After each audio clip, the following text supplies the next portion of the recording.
ஒரு தேவனுடைய பிள்ளை அன்றன்றாடம் நல்ல வடிவாக அவன் சாப்பிட வேண்டும். ஆமென். ஆமென் சொல்லுங்க. ஆமென். ஏன் சிஸ்டர் சாப்பிடல? காசு இல்ல. அப்ப நீங்க நேற்று வேலைக்கு போனீங்களோ, அந்த 3000 ரூபாய் எங்க? அது நான் சேர்க்கிறேன். ஏன் சேர்க்கிறீங்க? அது எனக்கு ஒரு சாரி வேண்ட சேர்க்கிறேன். தம்பி இந்த மாசம் சம்பளம் எடுத்தீங்கல்ல, என் வீட்டுல சம்பளம் சோறும், அது நான் காசு சேர்க்கிறேன். ஏன்? நான் மோட்டார் சைக்கிள் எடுக்க போறேன். கர்த்தர் சொல்றார், நீ சாரி எடுக்க முன்னுக்கு, மோட்டார் சைக்கிள் எடுக்க முன்னுக்கு அன்றன்றாடம் நல்ல வீட்டை மோட்டார் சைக்கிள் நிக்குது, ஓட சக்தியில என்ன ஏத்துறாங்க? நல்லா சாப்பிடுங்க. ஆண்டவற்ற விருப்பம். அது தமிழ்ல சொல்ல உண்ணா சொத்து கட்டிக்கார. அம்மா மாதிரி புரிஞ்சு கொள்ளுங்க. அல்லேலூயா. புள்ளியில் இப்படி சொல்லுது, உண்ணா சொத்து அவர் கொலசி போடுறது. அதான் பலர் சொல்லிட்டான், உண்ணா சொத்து மாட்டாப்போ உண்மை. இயேசு ராஜாவுடைய விருப்பம் என்ன? தன்னை அறிந்த பிள்ளைகள் அன்றன்றாடம் அவர்கள் முதலாவது சாப்பிட வேண்டும். கையெத்தி சொல்லுங்க அல்லேலூயா. அதனால தான் அவர் அன்புள்ள பரம பிதாவாய் இருக்கிறார். கையை தட்டி ஆவியானவருக்கு நன்றி செலுத்துங்கள். அல்லேலூயா. அன்றைக்கு எலியாவை கர்த்தர் போஷித்தார். சாரிபாத் ஒரு விதவையை போஷித்தார். அவர் போஷிக்கிற தேவன். அல்லேலூயா. தேவன் விரும்புகிற காரியம், தேவனுடைய பிள்ளைகள் அன்றன்றாடம் பசி இருக்க கூடாது. ஆமென். உபவாசம் இருங்க, தவறில்லை. கர்த்தருக்காக 3 நாளோ 21 நாளோ உபவாசம் இருக்க பிரச்சனை இல்லை. ஆனால் வேற தேவைகளுக்காக பணத்தை கையில வச்சு கொண்டு சாப்பிடாமல் இருக்காத. அல்லேலூயா. சாப்பிடாமல் இருக்காது. கடன் படாத.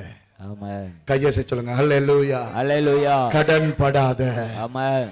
ஒரு ஆளுக்கு ஒரு ஆள் சொல்லுங்க, கடன் படாத. ஆண்டவர் அதை விரும்பல. அல்லேலூயா. இப்போ ஒரு திடீரென்று ஒரு வருத்தம் வந்துட்டது, திடீரென்று ஒரு மரணம் வந்து விட்டது, ஒரு கொஞ்சம் காசு வேணும். கர்த்தர் பார்த்துக் கொள்வார். ஓகே, அது உங்களுக்கும் கர்த்தருக்கும். வியாதி படுக்கையிலோ மரண நேரத்திலேயோ நீங்க வேண்ட கடன் கர்த்தருக்குரியது.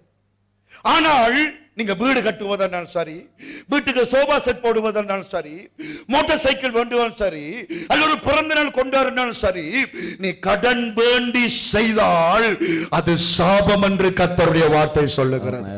நம்பர் மட்டும் கையை வைத்து நன்றி செலுத்துங்க ஆண்டவருக்கு. அல்லேலூயா. கடன் இல்லாத வாழ்க்கைய ஆவியானவர் தந்த பிள்ளைகளுக்கு ஆசீர்வதிக்கிறார். எத்தனை பேர் செத்து இருக்கிறாங்க சொல்லுங்க பாப்போம். எத்தனை குடும்பங்கள் செத்து இருக்கிறது.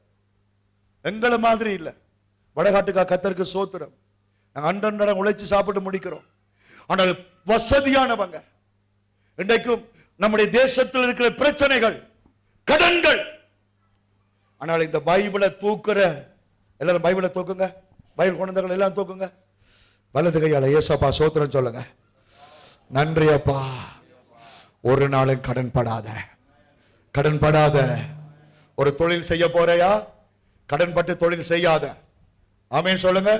ஒரு 10 லட்சம் போட்டால் நான் ஒரு கடை திறக்கலாம் என்று நீ யோசிப்ப. ஆனால் அந்த 10 லட்சத்துக்கு கடன் படக்கூடாது. ஆமென். அல்லேலூயா. தொழில் வெறும் 10 லட்சம் வேண்டி கடன் போட்டு நீ தொழில் செய்யலாம், ஆனால் ஆசீர்வாதம் நிம்மதியா இருக்காது. அல்லேலூயா. சோமன் வானத்தின் பலகணிகளை கர்த்தர் தருவார். தன் சித்தத்தை அவர் உனக்கு நிறைவேற்றுவார். ஆமென். அல்லேலூயா. தேவனுடைய நாமம் மகிமைப்படுவதாக. யாருக்கும் அடிமையாக கூடாது. யாருக்கும் அடிமையாக கூடாது. அம்மாவுக்கு அடிமையாக கூடாது.